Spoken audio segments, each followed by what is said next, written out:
Hello दोस्तों, नमस्कार। समृद्धि technical में आपका हार्दिक स्वागत है। दोस्तों, आज हम 30 क्वेश्चन को शामिल कर रहे हैं और सभी क्वेश्चन एनसीएल के एग्ज़ाम के लिए बहुत ही इम्पॉर्टेंट हैं। दोस्तों, ये जो क्वेश्चन है आपको मैं 100% दावा के साथ कह सकता हूँ कि ये क्वेश्चन आपको निश्चित तौर पे एनसीएल के एग्ज़ाम में देखने को मिलेगा। तो दोस्तों, आप एक एक क्वेश्चन को थोड़ा ध्यान से देखिएगा, क्योंकि आप इस एक क्वेश्चन को देखते हैं तो इसके साथ मैं 4 प्रकार के और भी बातों को सम्मिलित कर रहा हूं, अर्थात आपको इससे बहुत ही इजी हो जाएगा आपको क्वेश्चन को समझने में, और साथ साथ आपको दूसरे क्वेश्चन का भी आंसर मिल जाएगा।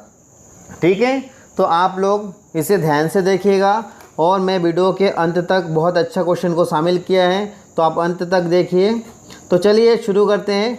पहला क्वेश्चन ये है हमारा पहला क्वेश्चन।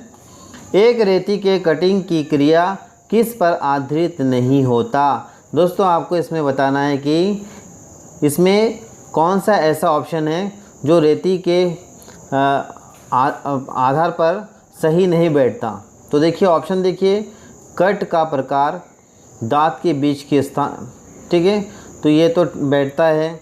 रेती पर दांतों की व्यवस्था, ये भी बैठता है, सही फिट बैठता है। आकार आकृति, ये भी ठीक है। चौथा नंबर जो ऑप्शन है, रेती की मोटाई। दोस्तों, मोटाई से उसका कटिंग का कोई फ़र्क नहीं पड़ता, अर्थात ये जो ऑप्शन है 4 नंबर का, ये इसके साथ मैच नहीं करता। तो ये क्वेश्चन का मतलब ये हुआ कि रेती यदि मोटे भी हो पतले भी हो, उससे कटिंग करने की क्षमता पर कोई प्रभाव नहीं पड़ता। ठीक है, तो ऑप्शन नंबर डी इसका आंसर होगा। आप इसे डी लगाइए। चलिए हम अगला क्वेश्चन देखते हैं। हमारा क्वेश्चन नंबर 2 ये रहा। क्वेश्चन नंबर 2, चाकू किनारा रेती का अनुप्रस्थ कट क्या है। दोस्तों, चाकू किनारा मतलब होता है नाइफ एज। इसमें आपको बताना है कि इसका कटिंग एज कैसा होता है। त्रिकोण होता है, स्क्वायर होता है, राउंड होता है या हाफ राउंड होता है। तो देखिए, जो चाकू नोक होता है वो 10 डिग्री में बना होता है और इसका प्रयोग 30 से कम डिग्री के लिए करते हैं। ठीक है, ऑप्शन नंबर आप देख लिया। चलिए अगला क्वेश्चन देखिए, 3 नंबर, मशीनिंग के बाद जॉब के हाई स्पॉट को निकालने में उपयुक्त हस्त उपकरण का नाम क्या है। दोस्तों, यहाँ आपको ये बताना है कि मशीनिंग करने के बाद उसके ऊपर जो कभी कभी आपको छोटे छोटे डॉटेड या धब्बे वगैरह दिखते हैं, उसको हटाने के लिए कौन सा उपकरण प्रयोग करते हैं। क्या छेनी या स्क्राइबर या स्क्रैपर या इनमें से कोई नहीं। तो इन सभी का प्रयोग आप जानते हैं, छेनी से अधिक मटेरियल को हटाते हैं, स्क्राइबर से मार्किंग करते हैं और स्क्रैपर जो है उससे हम हाई स्पॉट को हटाते हैं। तो इसका सही जवाब जो होगा वो ऑप्शन नंबर सी होगा। ठीक है, तो इसका सही आंसर है। अगला क्वेश्चन देखिए, क्वेश्चन नंबर 4 है, वर्नियर बेवल प्रोटेक्टर का क्या उपयोग है। ऑप्शन ए देखिए, टेपर कोण का परिशुद्ध मापन। ऑप्शन बी, टेपर कोण का लगभग मापन। ऑप्शन सी, सतही अनियमितता का परिशुद्धता से मापना। और ऑप्शन डी जो है इनमें से कोई नहीं। तो जैसे कि नाम से क्लियर है कि बेवल प्रोटेक्टर है और इसका प्रयोग हम माप, जो टेपर कोण या कोण रहता है टेपर को, उसको हम नापते हैं, चेक करते हैं कितना डिग्री है। इसको आपने कभी यूज भी किया होगा, आपने देखा होगा, इसमें फॉर्मूला लगता है ना, आधार स्क्वायर कर्ण स्क्वायर वाला। तो ऑप्शन ए इसका सही आंसर होगा। अब चलिए क्वेश्चन नंबर 5 देखते हैं। ये रहा क्वेश्चन नंबर 5। एक माइक्रोमीटर में 0.01 mm की पॉजिटिव एरर है, मतलब सकारात्मक त्रुटि है, जब माइक्रोमीटर का मापन 10.41 mm होता है, तो सही रीडिंग क्या है। दोस्तों, हमने जो माइक्रोमीटर का एरर पढ़ा है उसमें हमने पढ़ा है कि जब पॉजिटिव एरर होते हैं तो हम माइनस करते हैं कुल रीडिंग में से। तो यहाँ उस हिसाब से पॉजिटिव एरर है। तो देखिए 10.41 माइनस 0.01, ठीक है कि यहाँ पॉइंट होगा एक, जब माइनस करेंगे तो आ जाएगा 40, अर्थात 10.40 इसका सही आंसर होगा। तो ऑप्शन नंबर बी इसका सही आंसर है। और यदि पॉजिटिव होता है तो आपको नेगेटिव और नेगेटिव में पॉजिटिव, इस चीज़ को समझ लीजिएगा।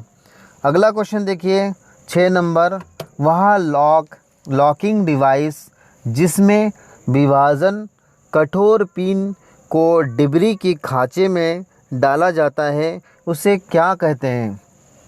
तो दोस्तों आपको यहाँ पे एक लॉकिंग नट के बारे में पूछा है कि एक लॉकिंग नट है जिसमें एक कठोर पिन का प्रयोग किया जाता है, अर्थात ऐसा जो खांचे होते हैं, स्लॉट्स होते हैं, उसके अंदर पिन को डाला जाता है।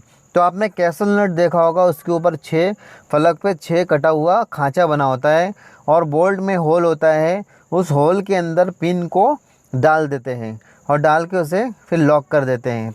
इस प्रकार से इसका ऑप्शन आता है कैसल डिबरी, अर्थात कैसल नट। ठीक है दोस्तों, हम अब क्वेश्चन नंबर 7 देखेंगे। ये रहा क्वेश्चन नंबर 7। बॉल बेरिंग में आम तौर पर केज निम्नलिखित में से किस धातु की बनी होती है। दोस्तों यहाँ पे अक्सर गलत करके आते हैं लोग, क्योंकि यहाँ पे पीतल और कांसा में लोग कंफ्यूज हो जाते हैं। तो आपको पता होगा कि कांसा और पीतल दोनों ही अलॉय धातु है, लेकिन दोस्तों कांसा एक कठोर होता है, वो टूट जाता है, और पीतल जो है उसमें थोड़ा सा मेलेबिलिटी का गुण अच्छा होता है। इसीलिए यहाँ पर आयरन, कांसा और प्लास्टिक का नहीं बल्कि पीतल का यूज करना चाहिए, क्योंकि पीतल का केज बनाने से वो टूटता नहीं है और बॉल को एक निश्चित डिस्टेंस को बनाए रखने में हमेशा मददगार रहता है। यदि थोड़ा सा फ्लेक्सिबल भी शाफ्ट रहे तो भी वो एब्जॉर्ब करता है उसे। ठीक है, अगला क्वेश्चन हम देखेंगे, क्वेश्चन नंबर 8। निम्नलिखित में से किस बेरिंग को दोलन गति, मोशन व भारी वजन के लिए उपयोग किया जाता है। अर्थात ऐसा बेरिंग के बारे में आपको बताना है जिसका प्रयोग रोलर या दोलन के लिए करते हैं, पर वजन भी ज़्यादा होना चाहिए। ऐसे अवस्था में प्लेन रोलर बेरिंग का प्रयोग करना चाहिए। ठीक है दोस्तों, भारी वजन के लिए, यदि भारी वजन नहीं रहे तब आपको यहाँ नीडल बेरिंग का प्रयोग करना चाहिए। जिस प्रकार से आपने देखा होगा सरफेस ग्राइंडर मशीन होता है, वहाँ नीडल बेरिंग होता है, लेकिन जहाँ पर बड़े सतह होता है, बड़े बड़े टेबल चलती है, वहाँ पर रोलर बेरिंग का प्रयोग। तो यहाँ भार लिखा था, इसलिए रोलर बेरिंग का प्रयोग किया गया। ओके, चलिए क्वेश्चन नंबर 9 देखिए। अब देखिए, यदि गियर के दांतों की संख्या, मतलब एक गियर है और उसकी पूरी परिधि पे जितने दांतें बने हैं उसे बोलते हैं दांतों की संख्या, को पिच सर्कल क्या होता है दोस्तों? पिच सर्कल होता है, देखिए मैंने यहाँ एक मॉड्यूल बराबर से d/n दिया है, व्यास बटे नंबर ऑफ टीथ भी दिया है। तो उससे आप यदि भाग देते, इस क्वेश्चन को देखिए आप पहले। क्वेश्चन में आपको बताना है कि गियर की दांतों की संख्या को पिच सर्कल के व्यास से भाग देने से क्या होता है, तो इसे बोलते हैं डायमीट्रल पिच। ठीक है, जो क्वेश्चन मैंने आपको अभी बताया उसका आंसर है डायमीट्रल पिच। लेकिन यदि आपको मॉड्यूल के बारे में बताया गया है तो मैंने अभी आपको लिख के दिखाया था, ये मॉड्यूल का भी परिभाषा मैंने आपको बता दिया है। ठीक है दोस्तों, अब अगला क्वेश्चन देखिए, क्वेश्चन नंबर 10। लीटर किसका इकाई है। दोस्तों ये बहुत ही एक छोटा सा क्वेश्चन है, लेकिन लोग हर छोटे क्वेश्चन को हल्के में लेते हैं और अक्सर गलत करके आते हैं। इस प्रकार से आपको गलती नहीं करना है। यहाँ क्षेत्रफल भी दिया हुआ है, दबाव भी दिया है, और घनत्व भी दिया है, और क्षमता भी दिया है। तो दोस्तों लीटर जो होता है वो हमेशा आप याद रखिएगा कि ना तो क्षेत्रफल, दबाव, घनत्व का है, बल्कि इसमें आपको क्षमता लगाना है। ठीक है दोस्तों, तो आप क्षमता लगाएंगे तो बिल्कुल सही आंसर होगा। तो हम लोग अब नेक्स्ट क्वेश्चन देखेंगे। दोस्तों आपको यदि क्वेश्चन पसंद आ रहा हो तो आप लाइक करिए, सब्सक्राइब भी करते जाइए। चलिए क्वेश्चन नंबर 11 देखते हैं। एल्युमिनियम का गलनांक बिंदु क्या है। दोस्तों ये क्वेश्चन तो इतना इम्पोर्टेंट है कि आपको हर एग्ज़ाम में देखने को मिलता है। तो मैं आपको एक एक का बता देता हूँ कि देखिए, ऑप्शन नंबर ए 327 है, ये लेड का है। 1083 है, ये कॉपर का है।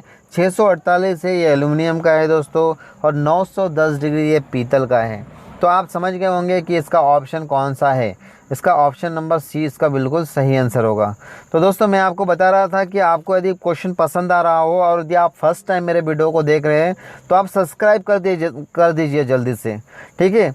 मैं और भी वीडियो को डालने का कोशिश कर रहा हूँ और निरंतर ये काम मैं कर रहा हूँ, इसलिए आप वीडियो को देखते रहिए और हम इसे अच्छे से देखेंगे तो निश्चित तौर पे हम सफल हो जाएंगे और आपकी सफलता से कोई रोक नहीं सकता। तो चलिए दोस्तों, ये था हमारा option number C 648 degree Celsius. अब हम क्वेश्चन नंबर 12 देखेंगे और ये रहा हमारा क्वेश्चन नंबर 12। पीतल किसका मिश्रण है। दोस्तों ये भी एक बहुत इंपॉर्टेंट क्वेश्चन है। तो मैंने आपको इसके बारे में बताया था कि पीतल जो है यदि आपको याद रखना है कि इसका कॉम्बिनेशन क्या है या इसका मिश्रण क्या है, तो आप सिंपल सा पिताजी को याद रखिए।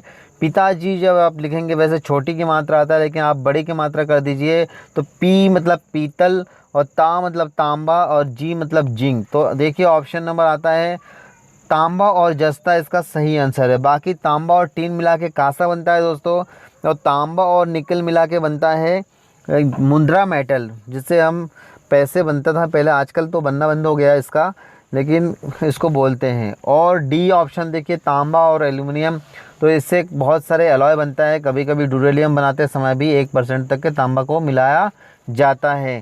तो हमने देखा कि ऑप्शन नंबर बी इसका बिल्कुल सही जवाब है। दोस्तों इस प्रकार से आपको सभी क्वेश्चन का टेम्परेचर मेल्टिंग पॉइंट भी याद करना चाहिए। चलिए हम लोग आगे देखेंगे। हमारा क्वेश्चन नंबर 12 का आंसर बी है। तो मैं आपको ये बता रहा था कि आप जितना भी मेल्टिंग पॉइंट है दोस्तों, उन सभी मेल्टिंग पॉइंट को आप याद कर लीजिए, आपके लिए बहुत ही इम्पॉर्टेंट है और बहुत ज़्यादा एग्ज़ाम में आता है। तो हम क्वेश्चन नंबर 13 देखते हैं। चलिए 13 नंबर क्वेश्चन को देखिए। सामग्री के उस गुण को क्या कहते हैं। मतलब आपको कोई भी सामग्री के बारे में बताया गया है कि जो बिना दरार लाए, मतलब उसमें आपको कोई भी दरार नहीं दिखेगा, यदि स्थायी विरूपण का निर्माण करने में सक्षम होते हैं। दोस्तों क्वेश्चन का इसका जो शब्द है ये कुछ नीमी टाइप के शब्द होते हैं, इसलिए इस प्रकार से आपको फीलिंग होता है, टेक्निकल में ऐसा होता है। तो इसका सीधा मतलब है कि ऐसा कौन सा वस्तु है जिसको मोड़ने से भी उसमें कोई भी दरार नहीं आता, या कौन सा गुण कहलाता है, इलास्टिसिटी या प्लास्टिसिटी, तन्यता या प्रतिरोधकता। तो आपको यहाँ पे बताना है कि बिल्कुल आकार चेंज करेंगे तो प्लास्टिसिटी एक ऐसा गुण होता है दोस्तों, जैसे आपने देखा होगा कि प्लास्टिक की कोई चीज़ें है, बॉटल है, उसको आप आकार चेंज कर लेते हैं तो भी उसमें दरारें नहीं आती। तो ऑप्शन नंबर बी इसका बिल्कुल सही आंसर है। ठीक है, अब हम क्वेश्चन नंबर 14 देखेंगे। क्वेश्चन नंबर 14 देखिए, वह कौन सी प्रति क्षारी धातु है। क्षारी मतलब होता है दोस्तों ये जंग को रोकने वाला, ये प्रति है। क्षारी यदि लिखा होता तो आपको समझना था कि जंग लगने वाला, पर यहाँ प्रति लिखा हुआ है मतलब एंटी दोस्तों, जिसका उपयोग इस्पात की चादरों की सतह गैल्वेनीकृत करने के लिए व्यापक तौर पे प्रयोग किया जाता है। तो यहाँ आपको बताना है कि किसका अधिकतर प्रयोग गैल्वेनाइजिंग है ना, स्टील इस्पात लिखा हुआ है तो स्टील हमेशा गैल्वेनाइजिंग होता है। आपने जीआई पढ़ा हुआ, जीआई शीट, जीआई पाइप, तो दोस्तों गैल्वेनाइजिंग आयरन बोला जाता है उससे। ठीक है, टीन से टीनिंग होता है। ठीक है, कॉपर का भी कोटिंग होता है कभी कभी, और पीतल तो खैर नहीं होता है। तो यहाँ पे आपको ऑप्शन नंबर ए के साथ जाना है। ऑप्शन नंबर ए है जस्ता। ठीक है, जस्ता का हमेशा है, आप इसे जस्ता पे टिक लगाइएगा। ठीक है, अगला क्वेश्चन देखिए, क्वेश्चन नंबर 15। क्वेश्चन नंबर 15 को देखिए, बड़े कोणों पर धनात्मक परीक्षण संभव करने वाले युग्मक को पहचानें। दोस्तों आपको यहाँ बताना है कि इनमें से कौन सा कपलिंग का प्रयोग करके सबसे बड़ा एक सर्कल में हम पावर को ट्रांसमिशन कर सकते हैं, अर्थात कौन सा कपलिंग का प्रयोग करके हम एक बड़ा डाया में हम पावर को ड्राइव कर सकते।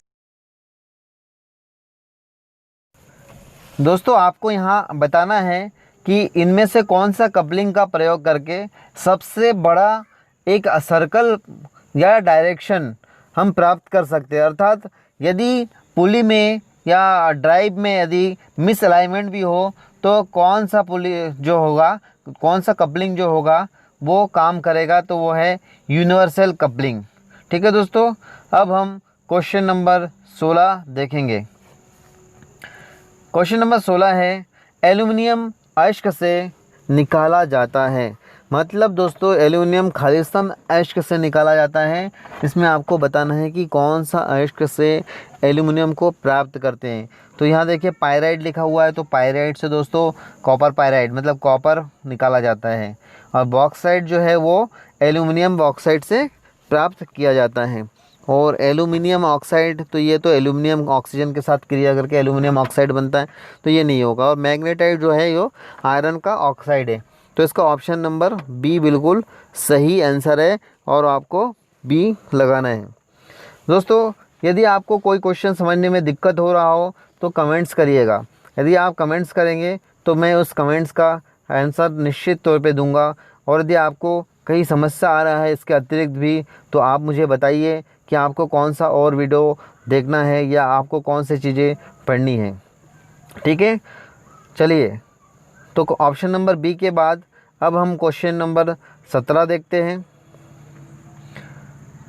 क्वेश्चन नंबर 17 है, जॉब को संघर्षण से बचाने के लिए उस पर इलेक्ट्रोप्लेट की जाती है। अर्थात इलेक्ट्रोप्लेटिंग आप जानते होंगे कि क्रोमियम की एक कोटिंग चढ़ाते हैं और इसमें एनोड कैथोड का प्रयोग होता है। इसके बारे में आप लोग शायद जानते होंगे। तो इलेक्ट्रोप्लेटिंग एक स्थायी कोटिंग होता है, आपके घरेलू बर्तन हो या चमचमाती हुए वस्तुएं हैं इन पर की जाती है। तो आपको बताना है कि प्रक्रिया में कार्य को डीसी आपूर्ति किस ध्रुव से जोड़ा जाता है। दोस्तों यहाँ पे एसी और डीसी दो एनोड और कैथोड होता है। तो आपको बताना है कि धनात्मक या ऋणात्मक इन दोनों में से कौन सा जो आपूर्ति है वो डीसी है ना, कार्य को डीसी आपूर्ति के किस ध्रुव से जोड़ा जाता है। तो यहाँ पे ऑप्शन आएगा बी ऋणात्मक। ठीक है, इसमें जो माइनस रहता है उसे बी टर्मिनल के साथ जोड़ा जाएगा। और ऑप्शन सी है धनात्मक टर्मिनल पोस्ट और ऑप्शन डी है ऋणात्मक टर्मिनल पोस्ट। तो दोस्तों जो ऋणात्मक होता है वो कैथोड कहलाते हैं और इसका आंसर होगा बी ऋणात्मक अर्थात कैथोड। ठीक है, अब हम क्वेश्चन नंबर 18 देखते हैं। 18 नंबर क्वेश्चन है, ये क्वेश्चन दोस्तों बहुत ज़्यादा इम्पॉर्टेंट है, आप इसे नोट कर लीजिए। भूमिगत टेलीफोन तथा पावर केबल के संरक्षण के लिए खालिस्तान इस्तेमाल के द्वारा संरक्षित किया जाता है। दोस्तों इस क्वेश्चन का मतलब है कि जब आपको टेलीफोन लाइन या पावर की लाइन कई लंबी दूरी से कहीं मिट्टी के अंदर से ले जाना होता है तो उसे बचाने के लिए एक कवर होता है। आपने देखा होगा वायर के अंदर 3 केबल होता है और फिर एक प्लास्टिक भी होता है, एक शीट भी होता है मेटल का, तो वो होता है शीशा का। दोस्तों शीशा जो होता है वो वातावरण के किसी भी प्रकार के ऑक्साइड के साथ या ऑक्सीजन या कोई भी प्रकार के केमिकल के साथ क्रिया नहीं करता है। आपने देखा होगा बैटरी के अंदर भी शीशा लगाया जाता है। तो ये इसका आंसर शीशा है और बिल्कुल सटीक और सही आंसर है दोस्तों। अब हम क्वेश्चन नंबर 19 देखते हैं। देखिए ये भी एक इम्पॉर्टेंट क्वेश्चन है। भूमिगत बर्मा, ये बर्मा क्या होता है दोस्त, ये ड्रिल है का कर्तन कोण क्या होता है। यहाँ पे दोस्तों आप हमेशा कंफ्यूज हो जाते हैं कि ये भूमिगत वर्मा क्या होता है दोस्तों। तो आपने देखा होगा आपके गांव में भी बोरिंग खोदने या बोरिंग वाले के पास या आपने जो माइन खोदने वाले लोग होते हैं उनके पास भी ड्रिल देखा होगा, जिसका प्रयोग खदानें खोदने के लिए, होल बनाने के लिए करते हैं। तो उनके पास जो ड्रिल होता है दोस्तों वो भी 118 डिग्री वाला ही होता है। पर हमारे जैसे हम जिस ड्रिल से होल करते हैं उस प्रकार के ड्रिल नहीं होता, वो थोड़ा चेंजेस होता है, उसके नीचे थोड़ा डिज़ाइन अलग होता है। फिर भी 118 डिग्री लगाना है। 130 डिग्री हार्ड मेटल के लिए और 150 डिग्री सबसे हार्ड मेटल के लिए होता है। 90 डिग्री का प्रयोग सॉफ्ट मेटल, कॉपर या एल्यूमिनियम आदि के ड्रिलिंग के लिए किया जाता है। तो इसका ऑप्शन आएगा 118 डिग्री। ठीक है दोस्तों, इसको आप सही करिए। अब हम क्वेश्चन नंबर 20 देखते हैं। क्वेश्चन नंबर 20 देखिए, वाशर सामान्यतः, आपने वाशर देखा होगा, नट के नीचे हमेशा वाशर लगाया जाता है मैक्सिमम जगह में, तो आपने वाशर को देखा होगा। वाशर सामान्यतः खाली स्थान द्वारा निर्दिष्ट किया जाता है। इसका जो मतलब है दोस्तों, वाशर को हम किस प्रकार से स्पेसिफाई करते हैं, अर्थात उसे हम कौन सा चीज़ का विशेष ध्यान देते हैं।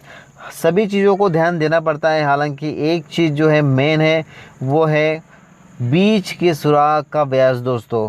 क्योंकि मोटाई यदि थोड़ा पतला भी हो जाएगा तो आप एक थ्रेड ज़्यादा चढ़ा देंगे तो आपका काम हो जाएगा। बाहरी व्यास थोड़ा छोटा हो या थोड़ा बड़ा हो तो भी चलेगा, ठीक है, लेकिन बीच के सुराख का व्यास यदि आपने ध्यान नहीं दिया तो वो वाशर किसी काम का नहीं है दोस्तों। इसलिए ऑप्शन सी बिल्कुल सही है। ठीक है, अब क्वेश्चन नंबर 21 देखिए आप। क्वेश्चन नंबर 21 है जुन्नार। दोस्तों यहाँ पिक्चर होगा, ठीक है, आप ध्यान दीजिएगा, ये पिक्चर नहीं दोस्तों, यहाँ पिक्चर है, में इस्तेमाल किए जाने वाला साहित्य है। दोस्तों बड़ा ही अजीब अटपटा क्वेश्चन लगता है जब हम निम्मी के शब्दों को देखते हैं, आप इसे ध्यान दीजिएगा। तो आपको यहाँ बताना है कि पिक्चर का प्रयोग क्यों किया जाता है। तो देखिए यहाँ लिखा है कार्यकृति को थामने के लिए, अर्थात दोस्तों कार्य को पकड़ने के लिए। यदि आपकी भाषा और हमारी भाषा में देखें, कार्य को पकड़ने के लिए। दूसरा होता है औजार को दिशा देने के लिए। तीसरा कार्यकृति की पकड़ को ढीला करने के लिए। और चौथा होता है औजार को कसने के लिए। तो आपको यहाँ लग ही रहा होगा कि जो फिक्चर होता है उसका काम सिर्फ जॉब को पकड़ना होता है, इसके अतिरिक्त कोई भी काम नहीं होता दोस्तों। तो ये आप भली भांति समझ गए होंगे। तो इसका ऑप्शन नंबर ए बिल्कुल सही है और इसे आप बिल्कुल सही कर सकते हैं। ठीक है दोस्तों, अब हम देखेंगे क्वेश्चन नंबर 22। क्वेश्चन नंबर 22 को देखिए, जी खाली स्थान में इस्तेमाल होता है या बस इस्तेमाल के बाद डॉट कर दिया, इसका मतलब कि आपको आगे की चीज़ पूरा करना है। कार्यकृति को थामने के लिए ऑप्शन ए हो गया। दूसरा हो गया औजार को दिशा देने के लिए। तो पहला वाला हो गया कार्य को पकड़ने के लिए, दूसरा हो गया औजार को डायरेक्शन देने के लिए, और तीसरा हो गया कार्यकृति की पकड़ को ढीला करने के लिए दोस्तों। और चौथा देखिए कार्यकृति की पकड़ और औजार को दिशा देने के लिए, अर्थात दोस्तों चौथा नंबर जो ऑप्शन है उसका मतलब है कि ये कार्य को तो पकड़ेगा, साथ साथ औजार को भी दिशा देता है। अर्थात ये हमें ये हिंदी में नॉर्मल हिंदी में देखें तो बोलेंगे कि जॉब को पकड़ना और टूल्स को गाइड करना। ये ऑप्शन नंबर डी हो रहा है। तो निश्चित तौर पे ऑप्शन नंबर डी सही है, क्योंकि हम जिग के बारे में जानते हैं कि जिग का काम टूल को गाइड करना और जॉब को पकड़ना होता है दोस्तों। जिग भी कई प्रकार के होते हैं, आप इस चीज़ को ध्यान रखिएगा। और जिग बुश जो होता है वो टूल स्टील का बना होता है। एग्ज़ाम में ये क्वेश्चन भी कई बार आता है। अगला क्वेश्चन देखिए, क्वेश्चन नंबर 23।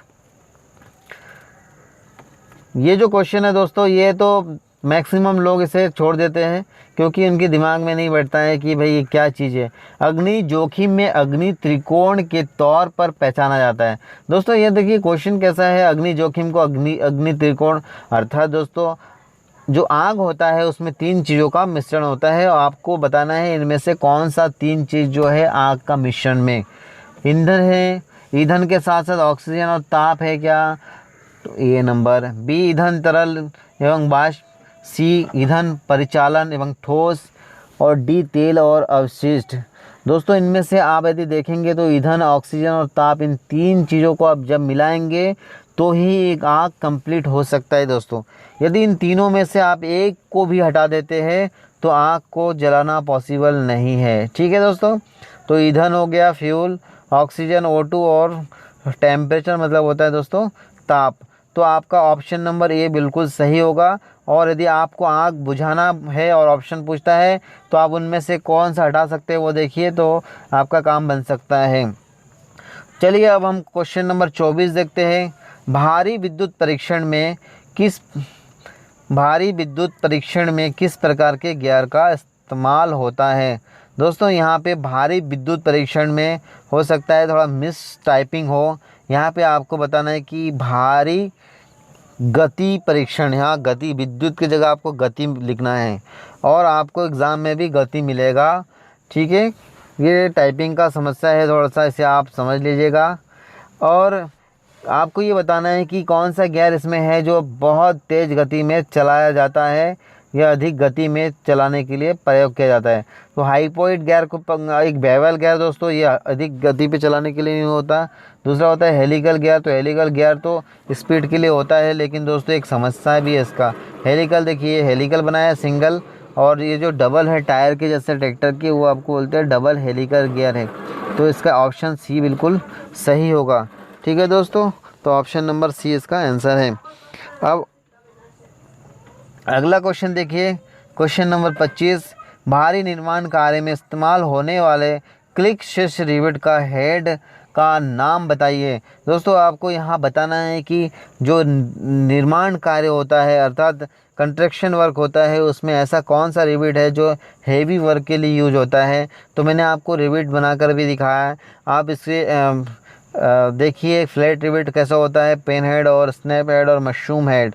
इन सभी रिवेट को देखने से आपको पता चलेगा कि जहाँ भी, ये देखिए ये फ्लैट हेड फर्स्ट नंबर, दूसरा है स्नैप हेड और तीसरा मशरूम हेड और चौथा पेन हेड। तो जो पेन हेड है दोस्तों, इसका प्रयोग भारी हेवी वर्क के लिए या भारी भरकम काम के लिए प्रयोग किया जाता है, और आप बिल्कुल इसे पेन हेड में सही लगाइए, आपका आंसर बिल्कुल सही होगा।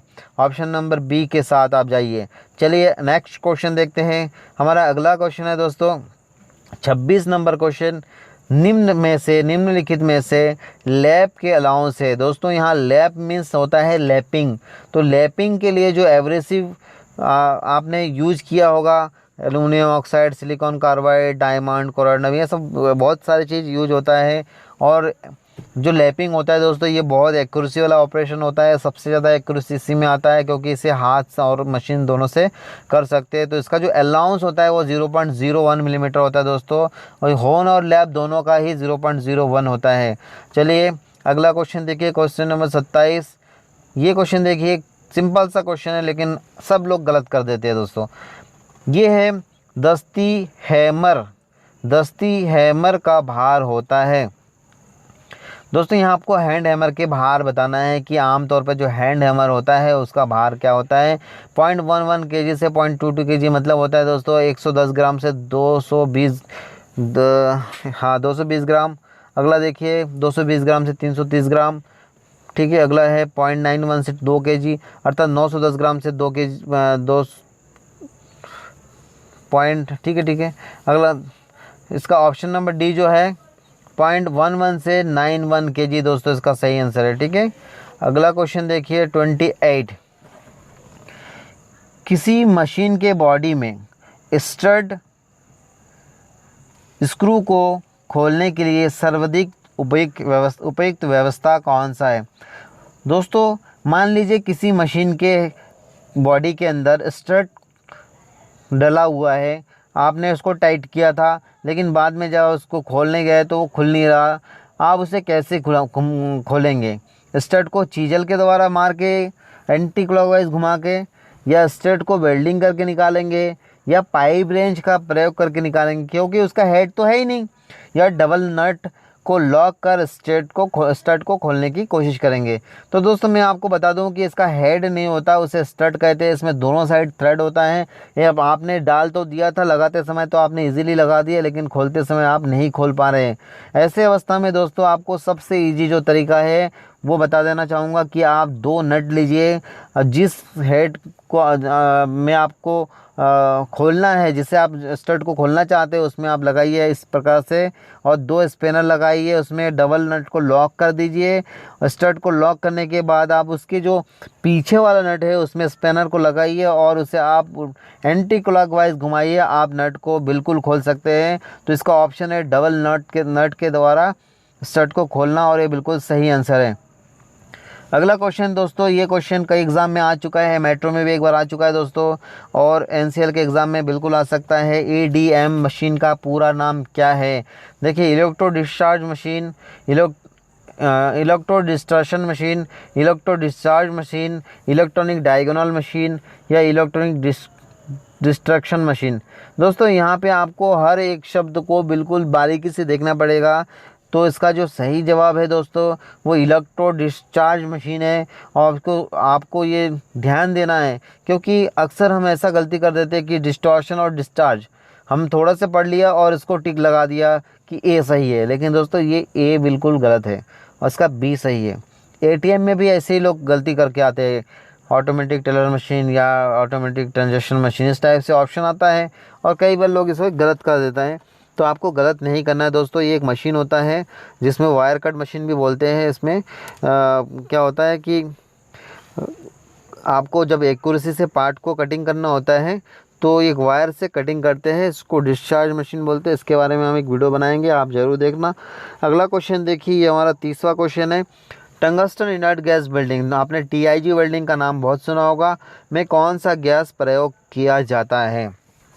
तो दोस्तों टीआईजी मतलब होता है टंगस्टन इनर्ट गैस वेल्डिंग। इसमें एक ऐसा गैस प्रयोग किया जाता है जो कि निष्क्रिय हो, अक्रिय गैस जिसको बोलते हैं, जो कि ऑक्सीजन या किसी प्रकार के गैस के साथ क्रिया ना करता हो।